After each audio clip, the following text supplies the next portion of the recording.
सभी को मेरा प्रणाम। मैं रंजना आप सभी का स्वागत करती हूँ। आज मैं फिर से बवासीर, भगंदर, जिसको फिशर फिस्टुला भी बोलते हैं, उसके लिए योगासन लेकर के आई हूँ, पार्ट 2। तो शुरुआत करेंगे हम योग मुद्रा से। आप इस तरह से सुखासन में या पद्मासन में या पद्मासन में बैठिए और अपने हाथों को पीछे से बांध दीजिए और फिर झुकेंगे और अपने हाथों को अपनी क्षमता के अनुसार पीछे से उठाएंगे। फिर धीरे धीरे वापस।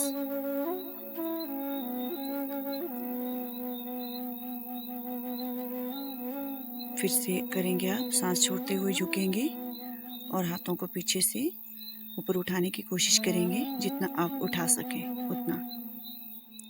ये आसन भी आपके बवासीर के लिए बहुत ही अच्छा है। धीरे धीरे वापस। पाचन तंत्र पे बहुत अच्छा काम करता है ये आसन। कुछ देर आप इस स्थिति में रुककर फिर वापस आएंगे। अगला करेंगे हम तड़ागी मुद्रा। तड़ागी मुद्रा के लिए आप अपने पैरों को सीधा रखेंगे और हाथों को सांस छोड़ते हुए आगे अंगूठों में लगाएंगे और अपनी नाभि को आप अंदर की तरफ को खींचेंगे, सांस बाहर फेंकेंगे और मूल बंद और अपने उड़ियान बंद को लगाएंगे। फिर कुछ देर इस स्थिति में रह करके सिर को उठाएंगे और बंद को खोलते हुए फिर वापस अपनी स्थिति में आएंगे। धीरे से फिर से आप अपने अंगूठों को टच करेंगे, इस तरह से सांस को बाहर फेंकेंगे आप और अपनी नाभि को अंदर की तरफ खींचेंगे। कुछ देर इस स्थिति में रहेंगे, नाभि को अंदर खींच के रखेंगे आप और फिर धीरे से वापस आएंगे अपनी स्थिति में। ये आसन भी आपके पेट के लिए, आपने पाचन तंत्र के लिए, आपकी फिस्टुला, फिशर और बवासीर के लिए बहुत अच्छा है। फिर रिलैक्स करेंगे आप बटरफ्लाई में, बटरफ्लाई आसन में, भद्रासन भी कहा जाता है इसे। उसके बाद करेंगे पश्चिमोत्तानासन। धीरे से आप सांस छोड़ते हुए आगे झुकेंगे, अपने अंगूठों को पकड़ेंगे और अपनी क्षमता के अनुसार झुकेंगे। अगर आपका घुटनों के साथ आप अपने माथे को टच कर पाते हैं तो अच्छा है, नहीं तो आपकी क्षमता जितनी है उतना आप झुकें। धीरे धीरे वापस आएंगे। अगला करेंगे हम पवन मुक्तासन।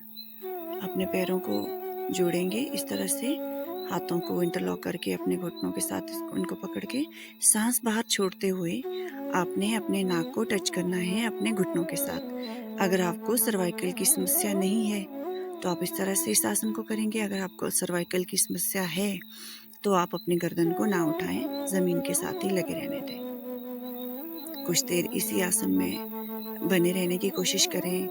30 सेकंड से 1 मिनट या उससे अधिक अवधि में आप इस आसन में रुकें और फिर धीरे धीरे सांस भरते हुए वापस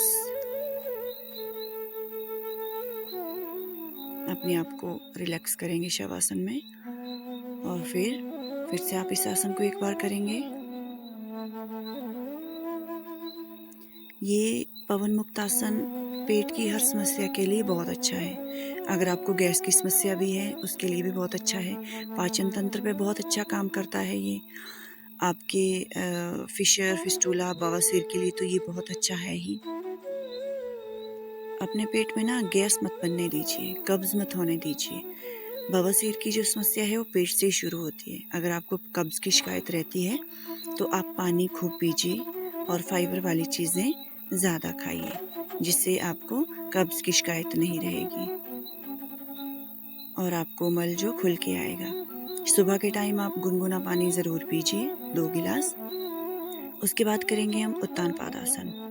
हल्का सा अपने पैरों को उठाएंगे लगभग 20 से 25 डिग्री के एंगल में, सांस को अंदर भरते हुए। बस इस स्थिति में आप यहीं पर अपने पैर को होल्ड करेंगे। कुछ देर आप इस स्थिति में रुकेंगे इस आसन में और फिर धीरे धीरे वापस नीचे पाँव को छोड़ेंगे। ये आसन भी आपके पेट के लिए बहुत ही अच्छा है। जब आप इस आसन को करेंगे आपको खुद महसूस होगा कि आपके पेट पे ये कितना प्रेशर डालता है। आपके पेट के अंदर ऑर्गन्स जितने भी हैं उनके ऊपर ये काफ़ी अच्छा प्रेशर डालता है, तो उनके अंदर एक तरह से उनकी मसाज हो जाती है, दबाव पड़ता है उन पे, तो वो अपना काम अच्छे से और अच्छे सुचारू रूप से कर पाते हैं। फिर धीरे से वापस आएँगे इस आसन से।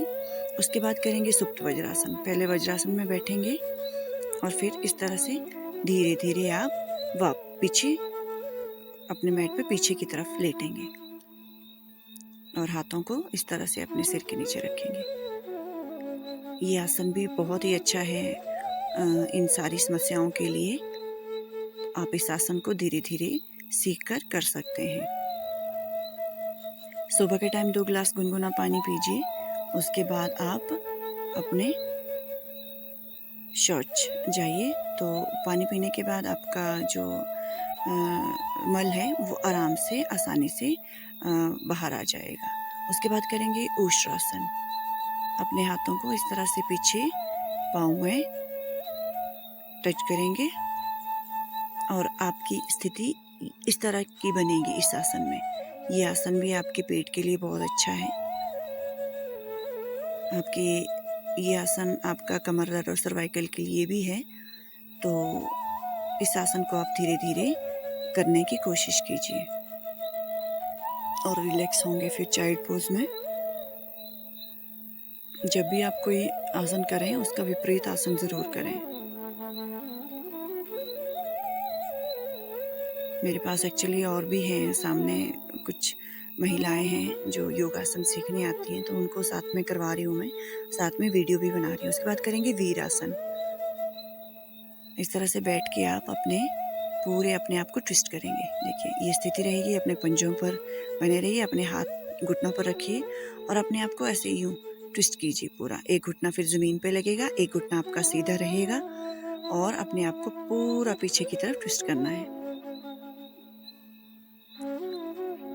फिर धीरे से वापस आएंगे, फिर दूसरी तरफ को।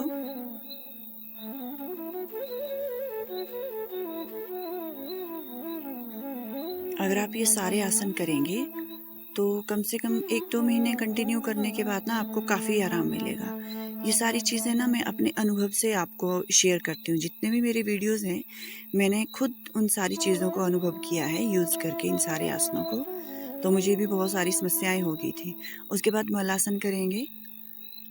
अपनी एड़ियों को थोड़ा इस तरह से नज़दीक जैसे रख के पाँव को थोड़ा बाहर की तरफ को, और मलासन में आप इस तरह से बैठ जाएंगे। कुछ देर आप इस स्थिति में रुके रहें। ये आसन भी बहुत ही अच्छा है आपके फिशर के लिए, फिस्टुला के लिए, बवासीर के लिए। तो जितना ज़्यादा आप आसन में बने रहें उतना ज़्यादा आपको फ़ायदा देगा। फिर धीरे से आसन से बाहर आ जाएंगे। उसके बाद आप नौकासन कीजिए। नौकासन से भी आपके पेट पे काफ़ी प्रेशर पड़ेगा। और एक बात, कभी भी स्ट्रेस मत लीजिए आप किसी चीज़ का बहुत ज़्यादा, क्योंकि स्ट्रेस के कारण भी ना बवासीर हो जाती है। तो आप एक बार खुद अपने ऊपर एक्सपेरिमेंट करके देखिए। जब आपको स्ट्रेस हो आपको बवासीर की समस्या हो जाएगी। तो स्ट्रेस को आप दूर रखिए, योगासन कीजिए, उससे भी स्ट्रेस काफ़ी कम हो जाता है। नेक्स्ट आसन करेंगे हम मर्कट आसन। ये आसन भी काफ़ी अच्छा है आपके बवासीर और फिस्टुला फिशर के लिए। पेट की आपकी समस्याओं के लिए भी ये काफ़ी अच्छा आसन है।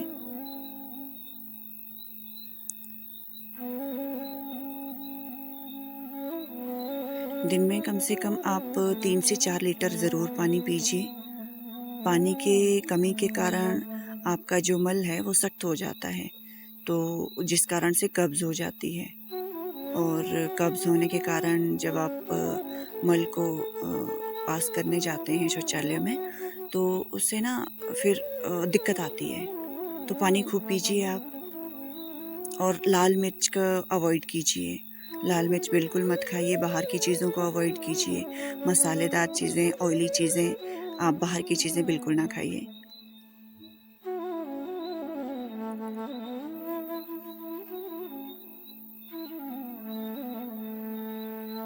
फिर धीरे से वापस आ जाइए आसन से।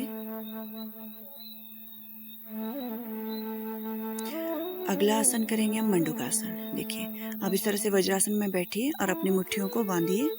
अपने नाभि के साथ इस तरह से मुट्ठियों को लगाइए। आपके अंगूठे अंदर की तरफ होने चाहिए। फिर सांस छोड़ते हुए धीरे धीरे झुकिए। ये आसन बहुत ही अच्छा है आपके पेट के लिए। पेनक्रियास पे ये बहुत अच्छा असर डालता है। तो अगर आपको भी बवासीर की समस्या है तो इस आसन को आप ज़रूर कीजिए। फिर सांस भरते हुए धीरे धीरे वापस। देखिए, आप मुट्ठियों को बांधेंगे, अंगूठा आपका अंदर की तरफ रहेगा और जो अंगूठे वाली साइड है वो अपने नाभि के साथ अंदर टच करेंगे आप। देखिए, ऐसे सामने की तरफ नहीं, ये ऐसे ऐसे बांधेंगे और आपकी जो मुट्ठियाँ हैं, अंगूठे हैं, अंगूठे वाली साइड आपके पेट की तरफ रहेगी। और फिर धीरे धीरे सांस छोड़ते हुए आप झुकेंगे। ये आसन शुगर के लिए भी बहुत अच्छा है। मंडूक आसन अगर कोई 3 महीने कंटिन्यू करे 1-1 घंटा रोज़, तो उसकी शुगर भी ख़त्म हो जाती है। तो ये आसन बवासीर के लिए भी बहुत अच्छा है। और फिर धीरे धीरे इस आसन से बाहर आएंगे और रिलैक्स होके फिर आप बैठेंगे। अगर आपको मेरे वीडियो अच्छे लगे हैं तो मेरे चैनल को लाइक, शेयर और सब्सक्राइब ज़रूर कीजिए।